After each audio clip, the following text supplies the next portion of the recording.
नमस्कार दर्शक मित्रों, मैं हूं दिया खटवानी और स्वागत है आपका के न्यूज में। चलिए गौर करते हैं खबरें फटाफट पर। मुंबई में बुधवार को पूरे दिन हुई बारिश के बाद मालवानी इलाके में एक 4 मंजिला इमारत रात 11:10 पर ढहकर दूसरी इमारत पर गिर गई। हादसे के बाद मलबे से 18 लोग निकाले गए थे। इनमें से 11 की मौत हो चुकी है, बाकी 7 घायलों का BDBA नगर जनरल हॉस्पिटल में इलाज चल रहा है। हादसे के वक्त इमारत में 3 परिवार रह रहे थे। घटना के बाद फायर ब्रिगेड और BMC की टीम घटनास्थल पर पहुंची और राहत कार्य शुरू किया। घनी आबादी होने के चलते घटनास्थल तक पहुंचने का रास्ता संकरा है। ऐसे में रेस्क्यू में दिक्कत हो रही है। रास्ता संकरा होने की वजह से एम्बुलेंस, दमकल और JCB को भी मौके पर पहुंचने में दिक्कतें हुई थी। मुंबई नगर निगम ने कहा है कि आसपास की 3 इमारतें खतरनाक स्थिति में हैं, उन्हें भी खाली करा लिया गया है। जॉन 11 के DCP विशाल ठाकुर ने बताया, हमारी टीम रात भर से रेस्क्यू में जुटी है। अभी भी मलबे में कुछ लोग फंसे हो सकते हैं। मुंबई और उसके आसपास के इलाकों में बुधवार को लगभग पूरे दिन बारिश हुई। इससे निचले इलाके घुटनों तक पानी में डूब गए। पश्चिमी उपनगर सांता क्रूज में बुधवार सुबह 8:30 बजे से दोपहर 2:30 बजे तक 6 घंटे में 164.8 मिलीमीटर बारिश हुई है। व्हाट्सएप, फेसबुक और गूगल के बाद अब ट्विटर ने भी केंद्र द्वारा जारी सोशल मीडिया गाइडलाइंस को मानने की बात कही है। ट्विटर ने सरकार को लिखा है कि वो भारत में चीफ कंप्लायंस अफसर यानी शिकायत अधिकारी की नियुक्ति फाइनल करने के चरण में है। ट्विटर ने कहा कि केंद्र द्वारा जारी गाइडलाइन का मकसद पूरा करने के लिए हमने अभी नोडल कॉन्टैक्ट पर्सन और रेडियंस गवर्नेंस अफसर की नियुक्ति कंसंट्रेट पर ली है। जल्द ही हम इन पदों पर परमानेंट नियुक्त करेंगे। ट्विटर भारत और अपने पर बातचीत करने वाले लोगों के लिए प्रतिबद्ध है। फेसबुक ने नई गाइडलाइंस को फॉलो करते हुए देश में शिकायत अधिकारी की नियुक्ति की है। FB ने अपनी वेबसाइट पर ग्रीवांस अधिकारी स्फूर्ति प्रिया का नाम पब्लिश किया है। FB ने कहा है कि स्फूर्ति से यूजर्स ईमेल के जरिए संपर्क कर सकते हैं।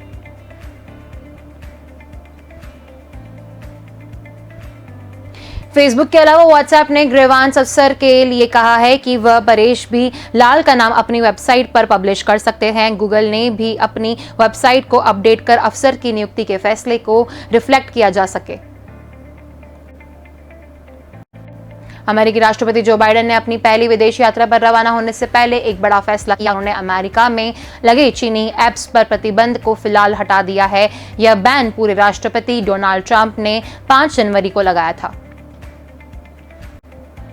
बाइडेन का कदम चीन के लिए बहुत राहत की खबर नहीं की जा सकती है। इसकी वजह से यह है कि व्हाइट हाउस अब नए सिरे से चीन के ऐप्स और कंपनियों को लेकर स्ट्रैटेजी तैयार कर रहा है। व्हाइट हाउस ने कहा, हम नए सिरे से इस मामले पर विचार कर रहे हैं और जल्द ही सही फैसला लेंगे। बाइडेन एडमिनिस्ट्रेशन ने ट्रंप का एग्जीक्यूटिव ऑर्डर तो रद्द कर दिया है, लेकिन चीन के लिए राहत शायद ज्यादा वक्त नहीं रहे। इसके वजह से ही व्हाइट हाउस का बयान है। इसमें कहा गया है कि हमें दूसरे देशों से कंट्रोल होने वाले उन ऐप्स की बारीकी से जांच कर रहे हैं जिनसे अमेरिका, यहां के लोगों को और उनके डेटा को खतरा हो सकता है। व्हाइट हाउस ने आगे कहा, इस बारे में मजबूत कदम उठाए जाएंगे ताकि यह तय किया जाए कि हमारे देश को दूसरे देशों से कंट्रोल होने वाले ऐप से कोई खतरा न हो। बयान में चीन का नाम भी लिया गया है। ट्रंप ने वीचैट और टिकटॉक समेत 9 चीनी ऐप्स को बैन किया था। कंपनियों ने इसे कोर्ट में चुनौती दी थी। नेपाल के सुप्रीम कोर्ट ने राष्ट्रपति, प्रधानमंत्री और कैबिनेट को शोकॉज नोटिस जारी किया है। इसमें पूछा गया है कि 22 मई को संसद भंग करने का आदेश किस आधार पर दिया गया। नोटिस का जवाब 15 दिन में मांगा गया है। नेपाल में KP Sharma Oli character prime minister है। ओली की नेपाल कम्युनिस्ट पार्टी में 2 धड़े हो चुके हैं।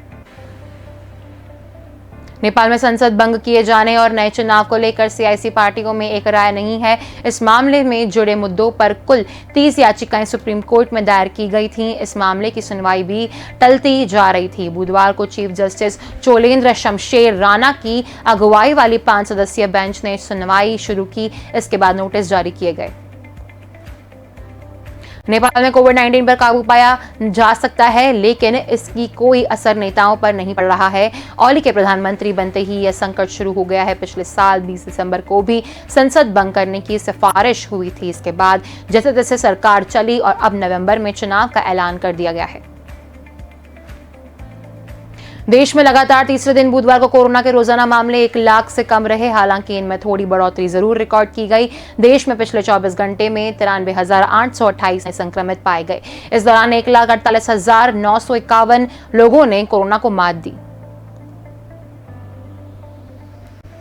देश में संक्रमण के घटते मामलों के नीचे एक चिंता वाली बात यह है कि अब भी 15 राज्यों में संक्रमण दर 5% से ज्यादा है। वर्ल्ड हेल्थ ऑर्गेनाइजेशन के मुताबिक अगर संक्रमण दर 5% से ज्यादा है तो हालात नियंत्रित नहीं कहे जा सकते हैं।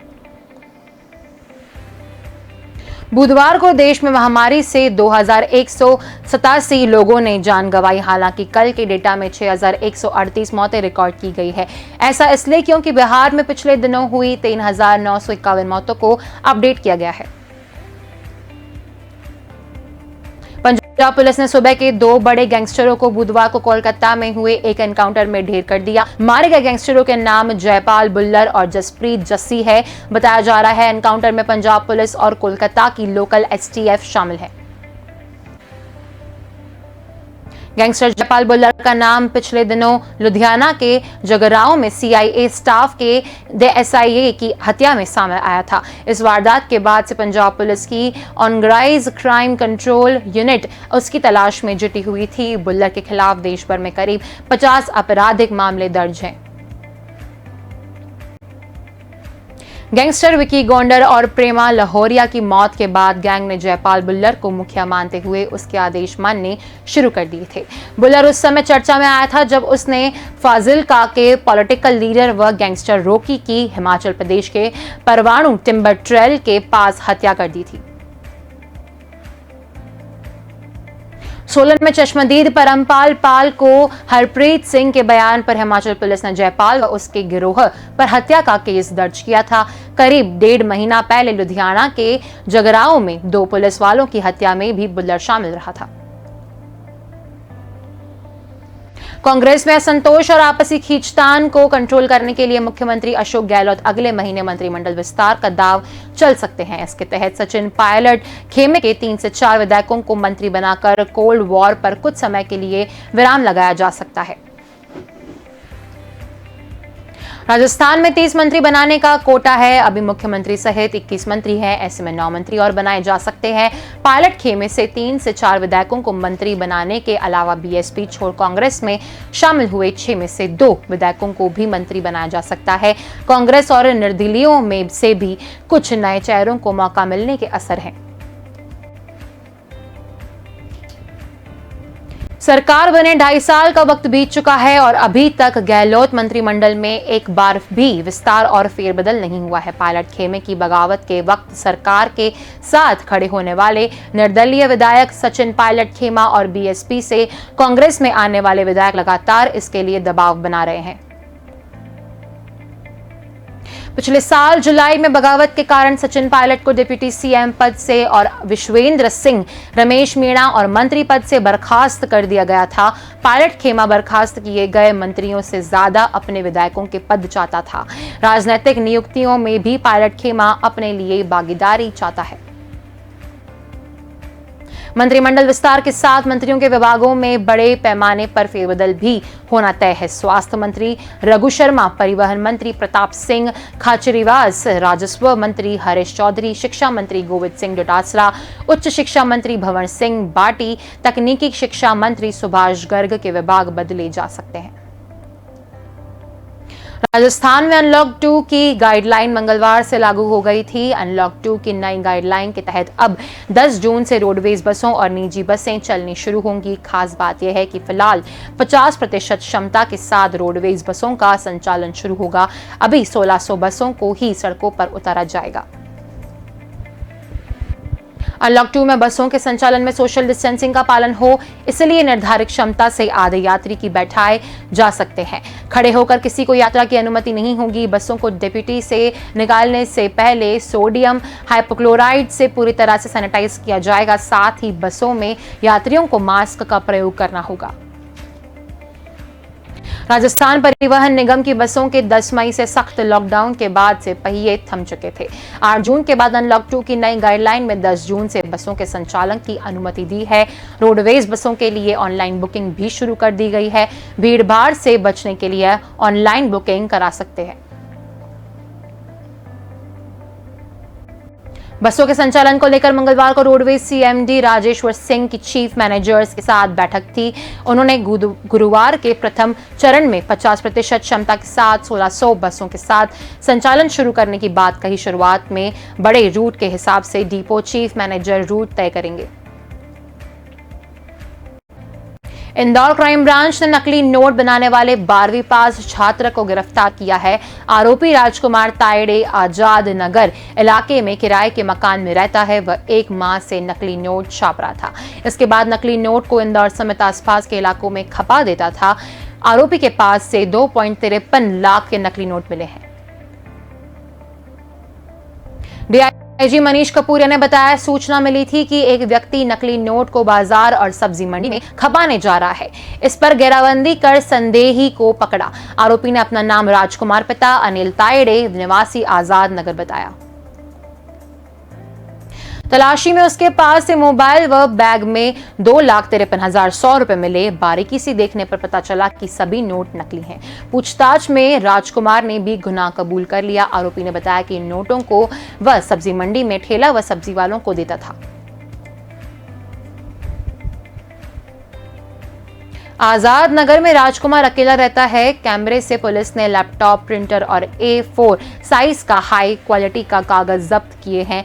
इनकी मदद से 100 का पुराना नोट, 500, 2000 के नए नोट की कॉपी व स्कैन कर आगे पीछे कलर प्रिंटर लेकर ग्लास कटर व स्केल की मदद से हूबहू काटता था। इसके बाद प्रिंट कर लेता था। आरोपी ने पिछले 100 रुपए से नोट बनाकर चलाए थे। आरोपी सीमावर्ती गांवों का सब्जी मंडी में पिछले 1 माह से करीब 10 से 20 हजार रुपए से ऊपर 100 के नोटों को खपा चुका है। आरोपी केसर बाग रोड फाइटिंग क्लब में ट्रेनर है। लॉकडाउन में काम छूट गया था, इस कारण इंटरनेट से रुपए प्रिंट करने की जानकारी ली। इसके बाद हाई क्वालिटी का प्रिंटर खरीदा। इंदौर के समीप देपालपुर में जमदोगा गांव में सरपंच कैलाश तंवर ने किसानों के खेत पर जाने वाले रास्ते को गड्ढा खोद के बंद कर दिया। पंडितों ने इसकी शिकायत देपालपुर तहसीलदार बजरंग बहादुर को की। तहसीलदार गौतमपुरा थाना प्रभारी भरत सिंह ठाकुर मई दल के साथ ग्राम जमगोदा गांव पहुंचे, जहां उन्होंने मौका मुआयना किया। शिकायतकर्ता पीड़ित किसान दशरथ राधेश्याम जगदीश घनश्याम का कहना है कि सरपंच की दबंगाई और गुंडागर्दी से हमारे खेत पर जाते वाले रास्ते पर बड़ी से नाली खोद रास्ता बंद कर दिया गया है। इसके कारण हमारा मार्ग अवरुद्ध हो गया। अब गांव के 15 से ज्यादा किसानों का रास्ता पूरी तरह बंद हो गया है। कुछ ही दिन में बारिश होने वाली है। हमें सोयाबीन की फसल के लिए खेत तैयार करने हैं, पर रास्ता बंद होने से हम ट्रैक्टर व अन्य कृषि के सामान नहीं ले जा पा रहे हैं। वहीं मामले को लेकर सरपंच कैलाश तंवर का कहना है कि 2 वर्ष पहले दशरथ और अन्य लोगों ने मिलकर मेरे खेत की ओर जाने वाले रास्तों को बंद कर दिया था, जिसको लेकर मेरे द्वारा दूसरी ओर से रास्ता खोदा गया है। जब तक दूसरी ओर का रास्ता नहीं चालू करेंगे, मैं भी इस रास्ते को नहीं खोलूंगा। वहीं ग्रामीणों की माने तो जिस रास्ते की बात सरपंच कर रहे हैं वो रास्ता 2 वर्ष नहीं बल्कि 30 सालों से बंद है। सरपंच तो अब भी अपनी अड़ है। सरपंच का कहना है कि कुछ लोगों ने पहले से एक रास्ता रोक रखा है, वह खोला जाएगा तो ही मैं इस रास्ते को खोलूंगा और नाली को ठीक कर लूंगा, अन्यथा नाली ऐसे ही रहेगी। अब देखना ही होगा कि इस गांव में सरपंच की दबंगाई चलती है। कोरोना के प्रकोप के चलते राज्य सरकार ने सभी तरह के समारोह पर पाबंदी लगा रखी है। यहां तक कि शादी में दोनों पक्षों के सिर्फ 11 लोगों को ही शामिल होने की अनुमति है। शादी में बैंड बाजा और घोड़ियां टेंट तक प्रतिबंधित हैं। जुर्माने का भी प्रावधान है। डीसीपी ईस्ट धर्मेंद्र राधेव के सिरोही एसपी बनने पर दिए गए फेयरवेल में बकायदा बैंड बाजे लाए गए। घोड़े पर एसपी की सवारी निकाली गई। इस कार्यक्रम के दौरान सोशल डिस्टेंसिंग भी जमकर टूटी।